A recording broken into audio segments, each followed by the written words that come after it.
اور آپ سارے لوگ یہ نہ سمجھے کہ آپ کا صحافت سے کوئی تعلق نہیں ہے. ہمیں سب سے پہلے اس مسئلے کو اپنے مشترکہ مسئلے کی طور پہ دیکھنا ہے.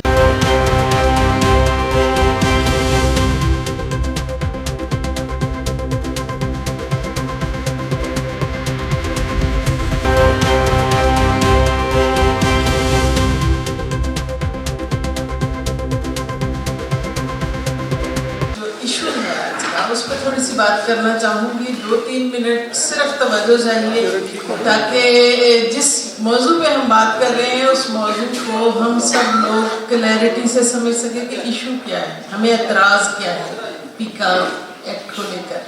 سب سے امپورٹنٹ بات, جیسے غلام دستگیر صاحب نے اس سے پہلے کہا کہ صحافی اس میں شامل ہی نہیں ہے. یہ بہت ایک جنرل اعتراض ہے کہ جن لوگوں پر قانون نافذ ہونا ہے وہ لوگ اس قانون کے بنانے میں شامل ہی نہیں ہیں. کچھ باتیں ہیں جو میں پڑھ کے, کیونکہ یہ قانونی بات ہے تو ہمیں ذرا توجہ کے ساتھ باریک بینی کے ساتھ اپنی چیزوں کو سامنے رکھنا ہے. میں پڑھوں گی اور پھر ڈسکشن میں اوپن ہے کہ جیسے چاہیں جو اسٹیج پہ حضرات بیٹھے ہیں یا بیٹھی ہیں یہ جو چاہیں اس پہ کمنٹ کریں. یہ میرے بطور صحافی اور بطور ایک ٹیچر کے اور بطور سٹیزن آف پاکستان کے کچھ کنسرنز ہیں جو میں ضرور آپ لوگوں کے ساتھ شیئر کرنا چاہوں گی. سب سے امپورٹنٹ بات وہی کہ جو اسٹیک ہولڈر ہیں ان کو شامل نہیں کیا گیا. بل جو ہے یہ مکمل طور پر فوجداری پس منظر کے ساتھ بنایا گیا ہے. جو دیوانی معاملات کو سول عدالتوں میں لے جانا چاہیے, بیسیکلی یہ فوجداری ایشو ہی نہیں تھا. تو اس کے علاوہ جو اس کی ایک دفعہ ہے جس کی وضاحت ہی پورے طریقے سے نہیں کی گئی, جیسے 2C ہے, متاثرہ فریق کے علاوہ کسی بھی دوسرے فریق کو شکایت کنندہ فریق بننے کا حق دیا گیا ہے. یعنی ایک شخص جس کو چوٹ ہی نہیں لگی وہ فریق بن جائے گا جب کورٹ میں مقدمہ جائے گا. تو اس طرح کی چھوٹی چھوٹی ایمبیگوٹیز اس میں موجود ہیں اور مسلسل ہیں. اب ان باتوں کو ویسے تو جو پریزنٹیشن میں دینا چاہتی تھی اگر اس طرح کی انوائرمنٹ ہو تو میں اس کو کیری کر سکتی ہوں, لیکن میں بینگ ٹیچر مجھے معلوم ہے اور میس کمیونیکیشن کی اسٹوڈنٹ ہونے کے حوالے سے بھی میں جانتی ہوں کہ ہمیں بات وہ کرنی ہے جو سننے والے کو اچھے سے سمجھ میں آ جائے. اس وقت ہم پریس کلب کے فورم پہ ہیں اور آپ سارے لوگ یہ نہ سمجھے کہ آپ کا صحافت سے کوئی تعلق نہیں ہے.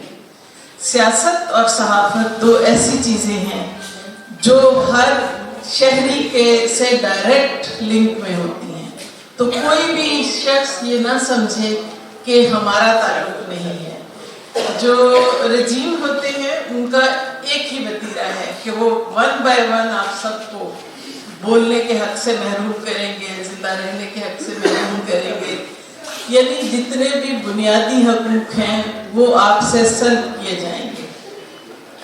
بطور استاد میرا ماننا یہ ہے کہ میرے طالب علم بطور پاکستان کا شہری میرا ماننا یہ ہے کہ ہمارے شہری مادر پدر آزادی نہیں چاہتے لیکن اعلیٰ اقدار کے ساتھ جینا چاہتے ہیں. سب سے اہم بات یہ ہے کہ انسان کی سیلف رسپیکٹ کو کوئی ایسا قانون نہ بنایا جائے جو کسی کی سیلف رسپیکٹ کے خلاف جائے. جو یہ پیکا کا رول ہے یہ باقاعدہ ڈائریکٹ صحافیوں کی سیلف رسپیکٹ کے خلاف ہے. ہم ڈفرینٹ حصوں میں بٹے ہوئے ہیں. ہم صحافی ہیں, ہم مالکان ہیں, ہم شہری ہیں, ہم خواتین ہیں, ہم مرد ہیں. ہم حصوں میں بٹے ہوئے ہیں. کس وجہ سے کہ ہمیں بانٹا گیا ہے. ہمیں بانٹا گیا ہے. ایک کا حق سلب کیا جاتا ہے تو دوسرے کو ایک طرف کر کے یہ کہہ کے لوگ یہ تمہارا تو مسئلہ ہی نہیں تھا. ہمیں سب سے پہلے اس مسئلے کو اپنے مشترکہ مسئلے کی طور پہ دیکھنا ہے. یہ ہم سب کا مسئلہ ہے. جب تک یہ ہم سب کا مسئلہ نہیں ہوگا ہم سب اس کے حل کے لیے کبھی بھی اکٹھے نہیں ہو سکتے.